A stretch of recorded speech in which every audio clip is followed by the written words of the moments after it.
So இப்போ நம்ம பண்ண போகிறது வந்து விப்ட் சாக்லேட் கனாஷு.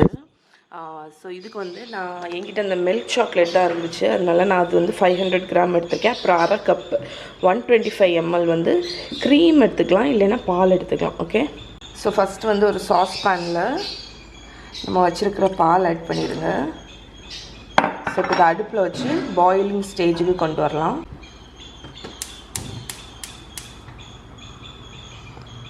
ஸோ இப்போ பார்த்தீங்கன்னா பால் வந்து கொதிக்க ஆரம்பிச்சிருச்சு. இந்த ஸ்டேஜில் அடுப்பை வந்து லோ பண்ணிவிட்டு சாக்லேட் ஆட் பண்ணிடுங்க.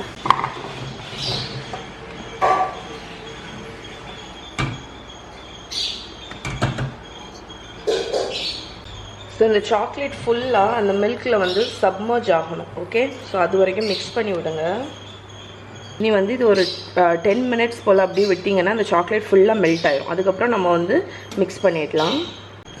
ஸோ நம்ம சாக்லேட்டை வந்து மில்கில் ஊற்றி நல்லா இது பண்ணியாச்சு. நான் ஒரு 10 நிமிஷம் வச்சுட்டு மிக்ஸ் பண்ணேன். இப்போ பாருங்கள், நல்ல ஸ்மூத் ஆகிடுச்சு, சாக்லேட் எல்லாமே மெல்ட் ஆகிடுச்சு.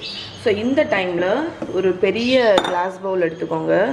கிளாஸ் பவுலுன்னு இல்லை, ஏதாவது ஒரு பெரிய பவுல். நம்ம இந்த சாக்லேட் பண்ணி வச்சுருக்கிற கனாஷை இந்த பவுலில் மாற்றிட்டு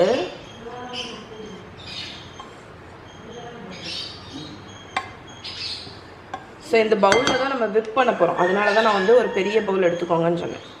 ஸோ ஏதாவது ஒரு மிக்சிங் பவுல் எடுத்துக்கோங்க பெருசாட்டு. ஓகே, ஸோ நம்ம சாக்லேட் கனாஷை இந்த பவுலில் மாற்றிட்டு இப்போ இதை ஃப்ரிட்ஜில் தூக்கி வச்சு ஒரு 1/2 hour நல்லா செட் ஆகட்டும் ஃப்ரிட்ஜில், கோல்ட் ஆனதுக்கு. ஓகே, ஸோ நம்மளோட சாக்லேட் கனாஷ் வந்து ஃப்ரிட்ஜில் வந்து நான் ஒரு 1 hour வச்சுருக்கேன். ஸோ எப்படி செட் ஆகிருக்கு பாருங்கள். இப்போ இந்த கனாஷை வந்து ஸ்க்ரேப் பண்ணி நான் வந்து இந்த ஸ்டாண்ட் மிக்சரோட பவுலில் ஆட் பண்ண போகிறேன். ஓகே, நம்ம விப் பண்ண போகிறோம் இதை.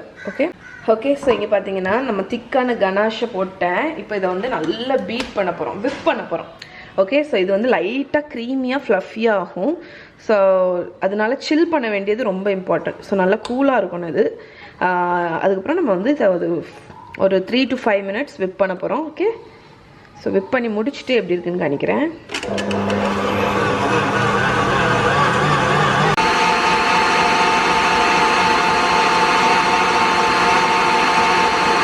ஸோ விப் பண்ணும்போதே உங்களுக்கு அந்த டெக்ஸ்சர் தெரியுது பாருங்கள். நம்மளோட டென்ஸாக இருந்த அந்த சாக்லேட் கனாஷ் வந்து கிட்டத்தட்ட ஒரு சாக்லேட் பட்டர் க்ரீம் மாதிரி ஃப்ளஃபி ஆகும். ஓகே, ஸோ இதுக்கு நேம் தான் whipped chocolate ganache. Okay,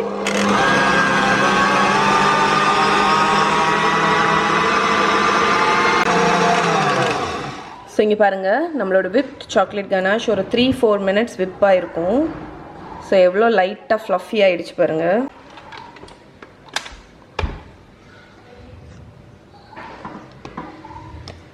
so நம்மளோட கனாஷ் வந்து கிட்டத்தட்ட பட்டர் க்ரீம் மாதிரி க்ரீமி ஆகிடுச்சு. ஓகே.